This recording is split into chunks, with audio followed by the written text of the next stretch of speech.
to the garden again. Got it in a cool of the day. Educating, informing, transforming, and correcting. In the garden, in the garden, there is something to say in the garden. Hello viewers, you know it's always my delight to have you with us in the garden. The garden is so beautiful, green, the flowers are so brilliant because of the showers, or do we say heavy rainfall? But whatever it is, the water from heaven has watered the garden, and that's why we have this freshness and greenery.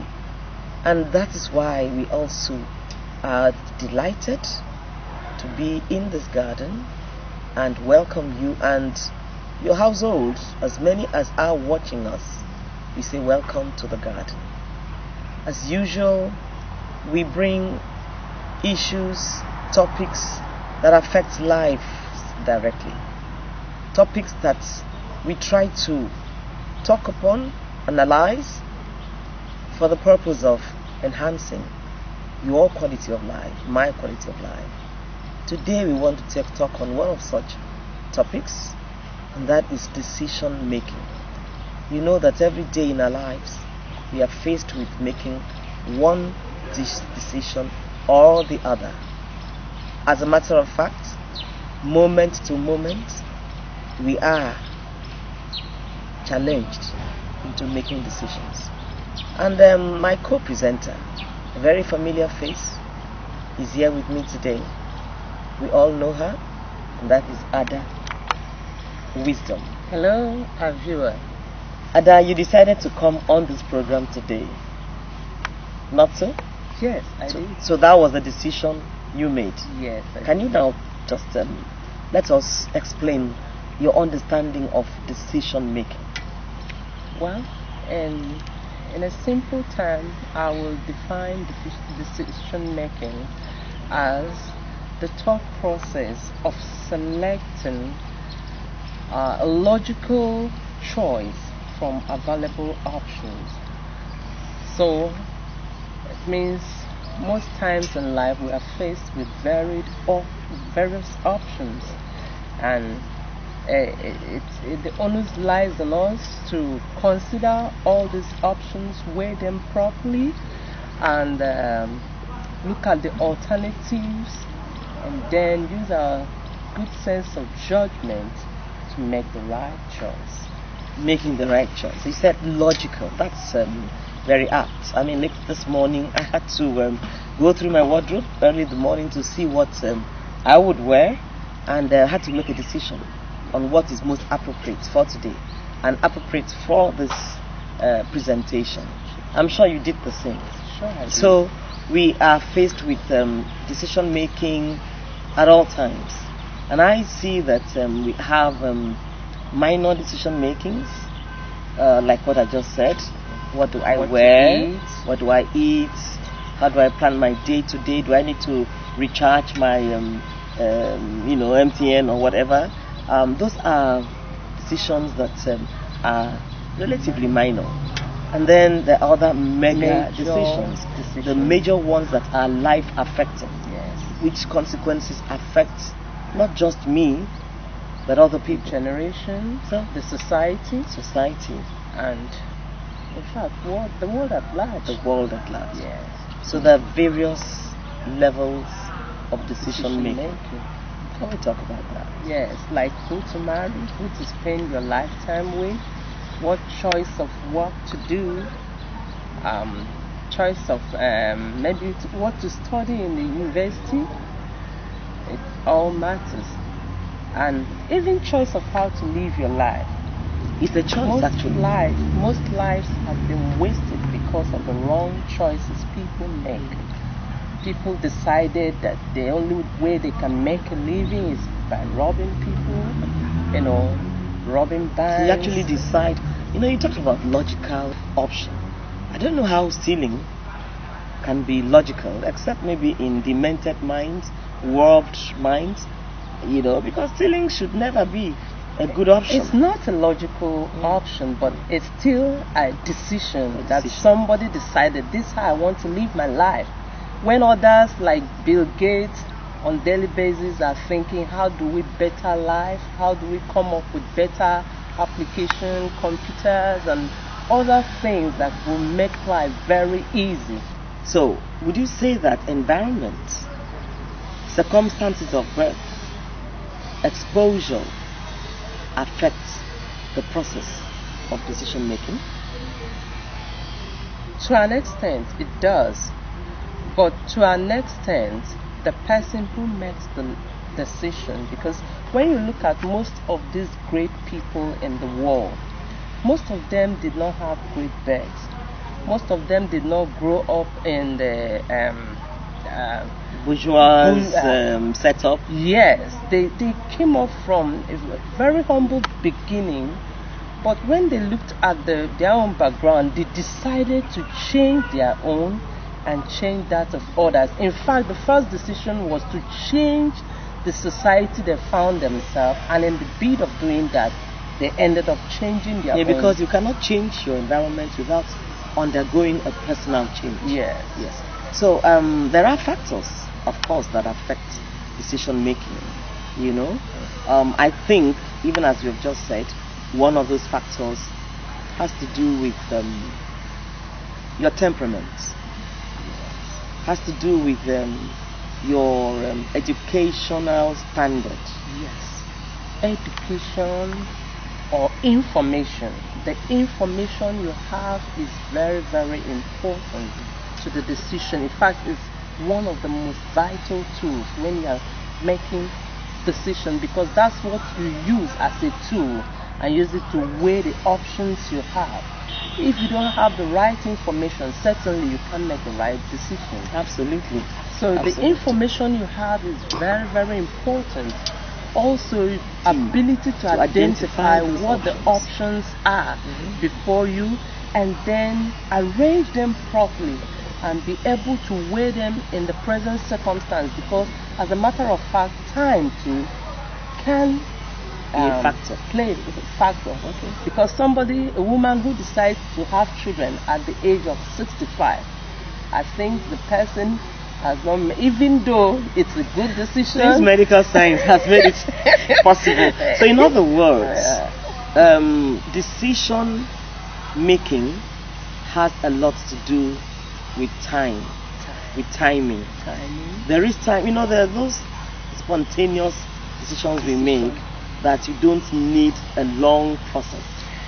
Like waking up, I want to pluck a flower from this, garden. It's not affecting anybody. It's not having any long-term effect. It's just a spontaneous reaction or decision. You've seen a beautiful flower and you just feel like, plucking it. So at that one, you don't need much time. Long time consideration. But there are some decisions that you must allow time to, process the thoughts, the options. And sometimes I think we make a mistake of jumping to make decisions without considering the consequences of those decisions. And the cons, the consequences. That's why people jump into spontaneous, decisions, spur of the moment decisions, and those decisions may be negative. I mean, for instance, in anger, should you make a decision while you're angry? Certainly not. In fact, it's the worst time to make a decision, because your sense of judgment is warped at that time. It's not. You can never make the right decision in anger. So that's one thing we should watch against. Yes, you don't need to take decisions when you are angry. Certainly, you will not make the right decision. So, I mean, what else would you want to say about decision making? Yes, in decision making, one, we said the information is very important. Time is very important. The alternatives before you is very important. Your level, like you said, your personality, your temperament, they all, count. and the ability to look at things from the right perspective too.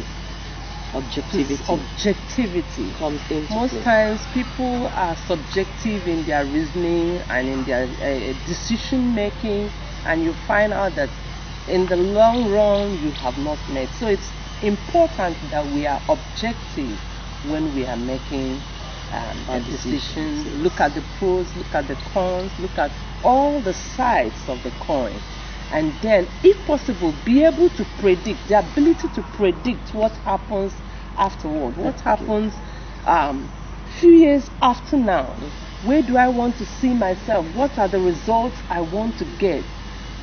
In other words, when we are making decisions, we must always consider the long-term consequences, the product of our decision making.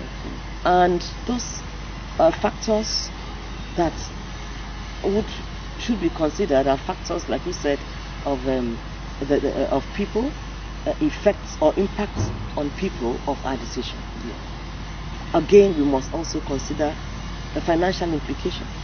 When we are making decisions, we must consider those factors that are maybe extrinsic, but they are very cardinal in decision making.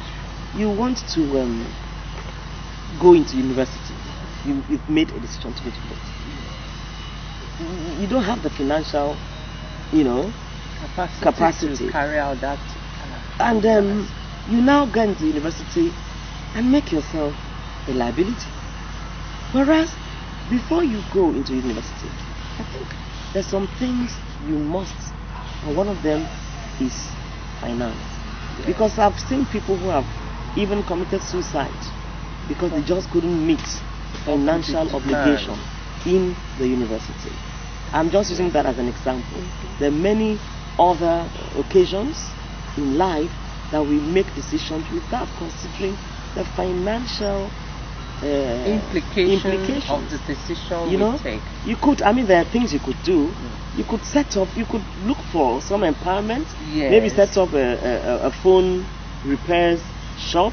Or, you can or do even something. like I had some of the Nigerians that went outside the country to study. Some of them went into business, small scale business like selling of newspapers and all this sort. And so if you want to go to school and you do not have the resources to back it up, and you do not have anybody to help you, you decide to maybe take a job. So now let's talk about, we've just used this as an example. There are many other life issues that we must consider, all the factors that would be of consequence in whatever decision we make. When you leave that marital home, do you think of the children you are leaving behind? You know what I mean? The other woman that will come in. So, these are the things. And so there's some models that I read about and I know about that could be used in influencing the process of decision making. And one of those models, one of the things people use in making a decision, leaders use in teams, in organizations, even in families, one of them is called the consensus decision making model. Consensus. We go and everybody says, okay, we all agree. You know what I mean? Yes. So you throw open the options. You know what you want, and you throw it open, and as many as identify with you, they'll say, okay, it's a consensus. We've all agreed. But then, in that particular model, the people that are involved in the consensus do not really analyze deeply or have the opportunity. The consequences. It's just that the leader presents, a format or a decision. And what do you say? And the eyes have it. You know what I mean? So it does work, but then it's not applicable in all decision-making situations. The one we do very commonly, the one of what do we call it now? Consultation. especially in the political circle. Yes. You know about before you do something, before you come up with a decision, you begin to consult. I'm sure you are familiar with that, especially at a time like this. Politicians are consulting to make a decision. Let's talk about consultation, which is a model for decision making. Yes. Do you consult? Yes, consultation. In fact, most organizations carry out consultation and pay heavily for it when they want to make meaningful decisions. That corporate decision. Yes, when they want to make corporate decisions. Okay. But then, of course, they have the confidence that whosoever they are consulting have what it takes to guide them aright. So there must be that trust that the person has credibility, has over the years made decisions that turned out positive. So for you to rely on that person to decide the next course of your life, the next course of your future, there must be credibility, there must be trust, there must be that confidence that the person can capability, efficiency, give you what it takes. And that's why people, most times when they want to consult, they consult professionals and they pay heavily for it. Consultation is so very this costly. model is expensive. Yes, very expensive. It's useful in corporate organizations, and also I cannot stop mentioning political consideration. You want to consult wide. Yes. Should I run for this office? Should I go? You don't have that in the civil service. You want a job, you make your application and you go for interview. If you're taken, you're taken. Or in other corporate organizations. But in politics, you got to consult. You don't make a decision outside the people that are going to vote for you. So that is one. Some people after consultation, they say, let me stay back, not go and get disgraced on the field. So that is one model in decision making. Yes. We've talked about consensus. How about delegation? Sometimes I want to decide. I said, Ada, please do it on my behalf. Do you think that is good enough too? Yes, it's very important. It's good. It's good, especially when we are multitasking. Okay. You cannot do everything yourself. Sometimes you may have 3 to 4 meetings and still you are supposed to chair another one.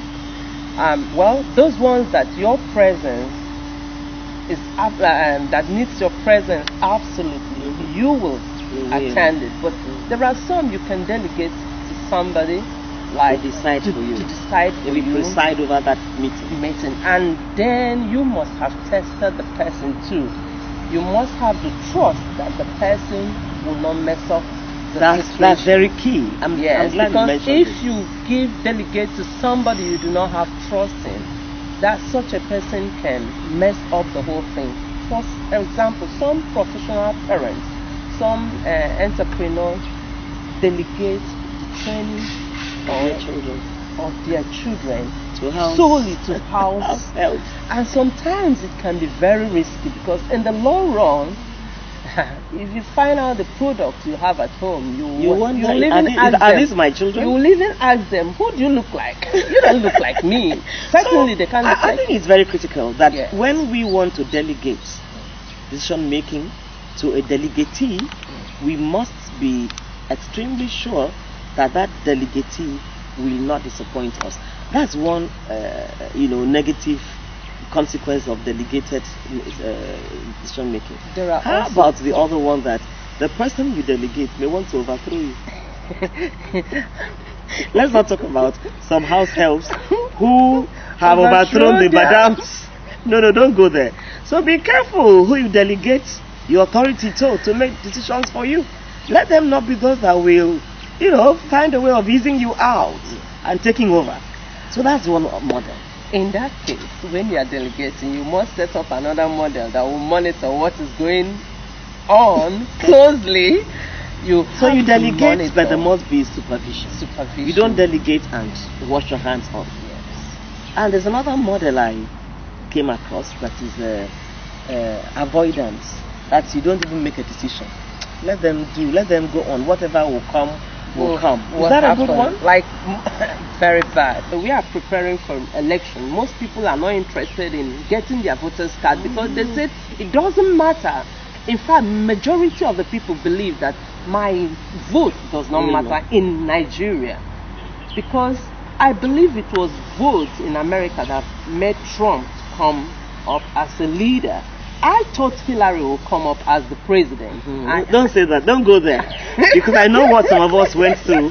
You know, we had different reasons Yes. for wanting her to win. Yes. Let's not go into that. Yes, But, but- what you said makes sense. I think we should tell people. In Nigeria, avoidance is not the best option. It's not the best option. Because I tell people, when they say there's no need, my advocacy message is always, when you have a stake in that, me as a child of God, you can now go to God and say, God, I voted for this person, and this is what he's doing. God, do something. And God will hear you. But when you were avoiding because you think your vote will not count, and then rather make a decision to go get your PVC, and on that day go and line up and vote, then you have no. Bible says when you're talking to God, bring forth your strong reasons. So why do you want me to deal with that situation and bad leader? Change things. You didn't. There's no stake. You know, I use this to tell people. It's true. I see the sense in it. You know, I believe you that Daniel was on his knees changing things. I strongly believe that. And he made a decision that, extended to generations. Yes. Daniel was a prisoner, remember? Yes, a captive of war. And inside that situation, he did not allow that situation to becloud his sense of reasoning. He did not allow that situation to becloud his judgment. He made a firm decision. That is one other thing we need to emphasize on. That we should know who we are. Yeah. Don't just join because you find yourself living in an environment and let the environment rule over affect you. Yes. You make and a then decision. You lose your identity completely. Daniel made and a the decision. power to take I will not eat of the king's portion. And even when the called King Nebuchadnezzar reported that this Daniel has refused to bow down to him, they came to Daniel and his 3 friends, and they say, let this be made known to you, O ye king, that I will not, King Nebuchadnezzar, that we have made a decision that even if our God fell, we will not bow down to so your graven image. Discipline. So decision making also has to do with discipline. Daniel was disciplined, because sometimes you make a decision in the midst of options that do not really enhance your process. So you should not allow hindrance when you have weighed all the options based on the information you've gathered, and this is what's going to do me well. You must not allow friends, peer, environmental influence, whatsoever, to remove you from your focus. Yes. So in making decisions, you've got to be focused. Yes, you've got to be focused. In fact, in making life decisions, you need to sieve out all these external factors and be focused on what you really want and the outcome you are expecting.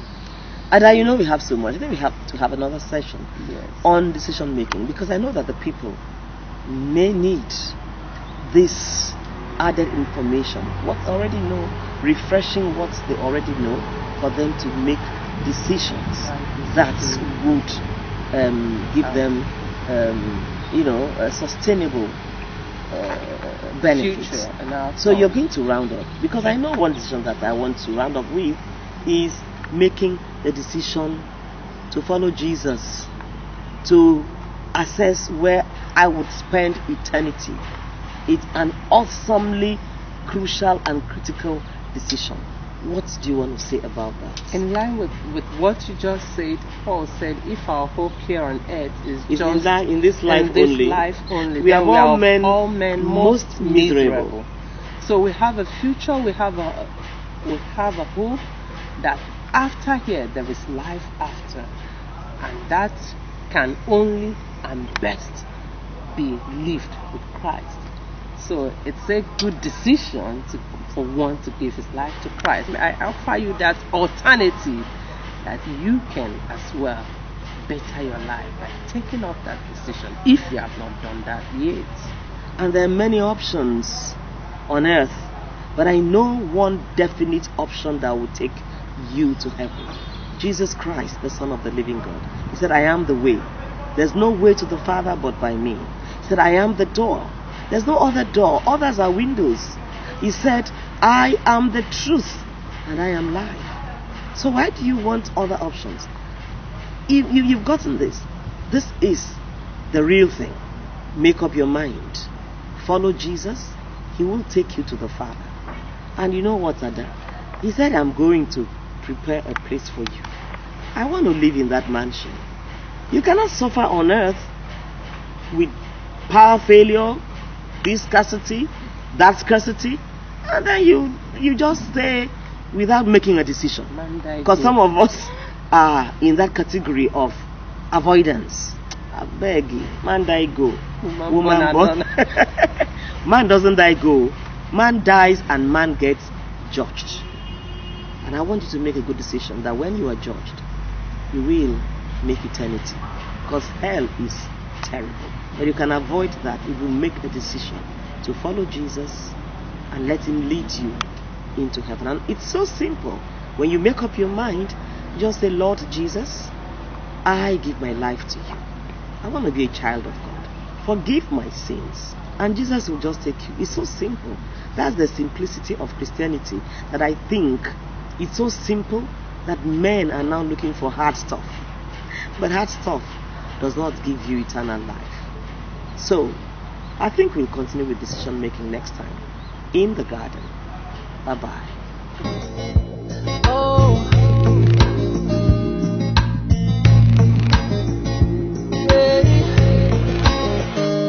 We have come to the garden again. Guided feet in a cool of the day. Educating, informing, transforming, and correcting.